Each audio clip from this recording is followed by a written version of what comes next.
Don't stop till you find it. There is more love somewhere. I'm going to keep on until I find it. There is more love somewhere. The meaning, some would argue, is almost the same. Elder Henry saying, don't stop until you find it. It's the way I learned the song in my youth, in the churches that I attended. I'm going to keep on until I find it. That's the way I learned the song at Unitarian Universalist congregations. The message, though, is very clear. There is more love somewhere.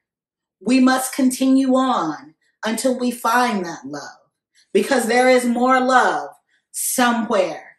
It is not here, it is somewhere, and we must keep on. We must not give up. We must not give in. We must continue until we find it. It kind of reminds me of this tweet I saw by Joel Leon. He writes, I never saw my mother walk on water, but I saw her wait for the bus in the snow to pay the rent. We define holy differently. And as a hospital chaplain resident, I have lots of time to think about what is holy and what is love. One of my favorite daily duties is joining my voice, thoughts, prayers, and intentions with those of my chaplain colleagues all over the world as we read the prayer requests that have accumulated in the prayer boxes stationed around the hospital from the night before. Some of these requests come from the same people, and we find ourselves transported to them in our daily conversation of lament and thanksgiving, while others are often scribbled and shoved into the box in hopes that something or someone can slow it down or make it stop. Something can shield them from impending doom, as if they are hoping that we chaplains have been equipped with a sort of prayer shield or maybe a love shield that can shield them and theirs from it. And as I make my rounds, I hear people searching for the holy in their hospital rooms when they plead for a cure for what afflicts them. And sometimes I hear people utter a prayer for the holy, for intervention, for help, right before they receive the news of a loved one's death. I see people experience a heaping portion of the holy as they come through horrendous accidents, astonished when they find that they are only a little worse for the wear. And of course, in those moments, everyone seems pretty clear that there's some type of something holy or big that just happened. And it is easy to see that something is holy when it defies what we think of as possible. However, love is holy. It is a holy act that occurs every day. It happens in ordinary encounters between strangers, between colleagues, between families and friends. And not just the romantic love of fairy tales, though there is something special and beautiful and holy in every love and every ever after.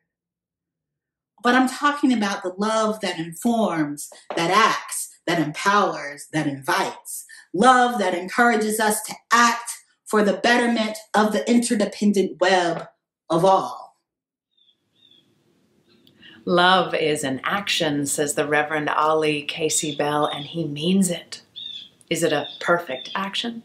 Is it the only right action? Will it fix everything that's broken? No. Love doesn't show up that way. Chaplains know that. Reverend Ali knows that love does not show up in perfection, but in presence. And love is an action that is reciprocated indefinitely and without ending.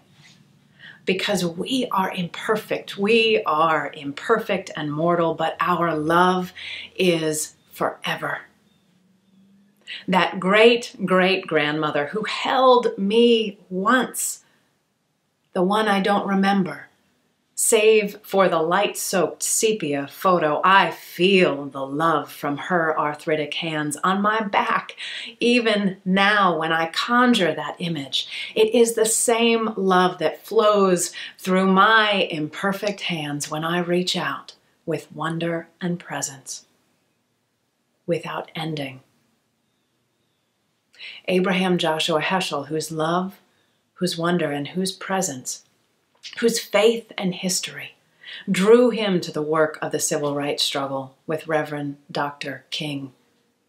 Heschel committed to King and to civil rights because that work for liberation was grounded in what he understood as the Hebrew scriptures that traced the exodus from Egypt, drawing attention all the while to the imperfection of the liberator, to the fear and the trembling of Moses, and to the trepidatious backsliding of the Israelites.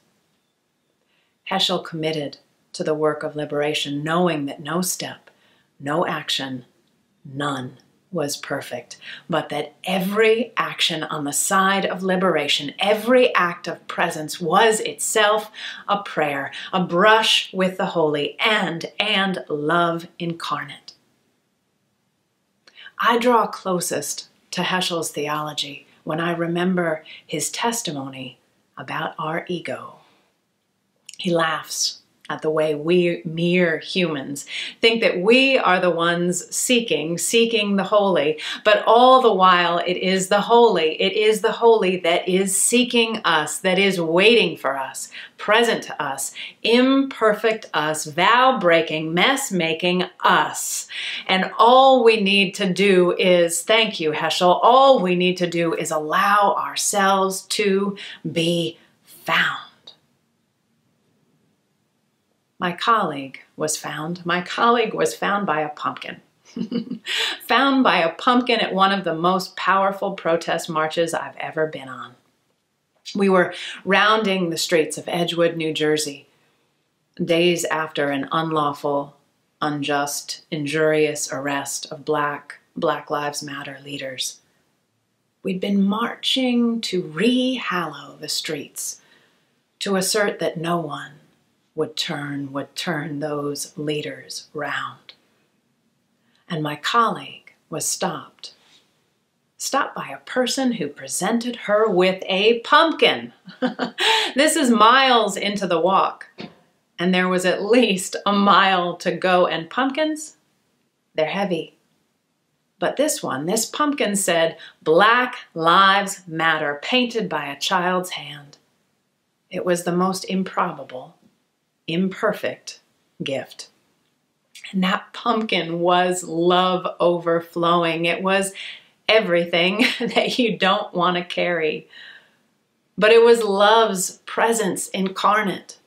We had been found by the holy, found by a pumpkin, imperfect offering, waiting for us, our imperfect selves, love without ending. But what if we only had 30 days to love, or lament, or rebuild? What if we only had 30 days to love the world into the place that we know it could be? Now that seems like a tall order. It seems a bit overwhelming to consider even. In our Time for All Ages, we talked about how loving can be something that starts small and grows bigger. We talked about how loving is something that might even start at home. We talked about how loving is something we must do as humans. And that feels about right to me. And I don't know about you, but after recently moving to a new city, I can feel that in my bones. But how do I even begin to connect to places to make a difference? I don't know. You see, I often get caught up in my own stuff of looking too uninformed, or even worse, being too needy. I often feel really excited about finding connection in my local community and finding a way to get back into community, or finding a way to make the ache stop through action. You know the ache, right? That feeling when you read, listen, watch the news, and you are just immersed in the vastness of all that is unjust, all that is wrong, all that needs people to care, people who desire to bring forth change and to create change.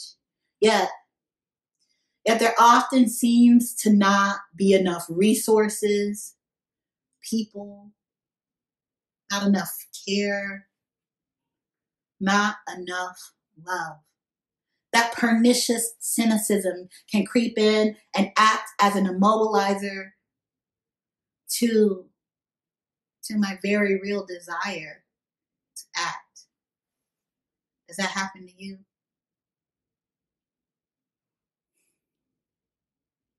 In All About Love by Bell Hooks, she speaks of this cynicism as the great mask of the disappointed and betrayed heart. And when I read that, wow, it hit me so hard. Because boy, friends, I can feel that. And if we know anything, we know that as a country, we have all been betrayed by democracy, by the way we were founded as a country, by the way this country was set up at all. We know, for honest and for true, we have yet to have an election where all the people who should have had the right to vote have been able to cast a ballot to vote. We know that some voting districts are rigged to make sure that the right people win. You know, we know this already. Yet we also know that in order to move our country to a place where there is a hope for fairness in our democratic process, we must act together. We have to move beyond our discomfort and connect. And now is the time to act. So, whether your aim is to reform the system, or whether your aim is to tear it down and start it over, there is a place for you in this cacophony of loving witness. The decision to side with justice in all of its forms is loving and holy. The decision to side with justice in all of its forms is loving and holy. We have to. And Bell Hooks invites us, she says, to begin by always thinking of love as an action rather than a feeling, she explains, is one way in which anyone using the word in this manner can automatically assume accountability and responsibility. Imagine an accountable and responsible way of loving. We are often, she continues to say, taught we have no control over our feelings, yet most of us accept that we choose our actions, that, she says, intention and will inform what we do. We also accept that our actions have consequences. And she's right. So, with that framework in mind, if we only had 30 days to love, we would have just enough time to make a real connection, just enough time to act, just enough time to look too eager, to be too cynical, to get disappointed, and to remember that our actions have consequences and we are accountable for them. Love is an action. And as our dear departed Thich Nhat Hanh has shared, my actions are my only true belongings. Imagine that you only have 30 days to love. 30 days to act your love. That is not enough time to get it perfect. Barely enough time, even to attempt to get it right. And aren't those some of the most treacherous stumbling blocks that befall us, Unitarian Universalists, that befall me so incredibly? That seeking after perfection, that craving after getting it right, the right words, the best action, rather than getting active imperfectly because there is no other way than imperfectly when we are human. 30 days to love is plenty of time to let go of those impossibilities of perfect and always just right, and to let love find you.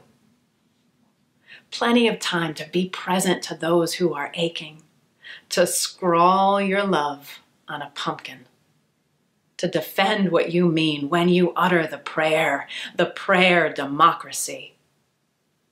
Plenty of time to offer your imperfect self for love's unfolding. Plenty of time to let the holy find you in your imperfection, in the work and in the action.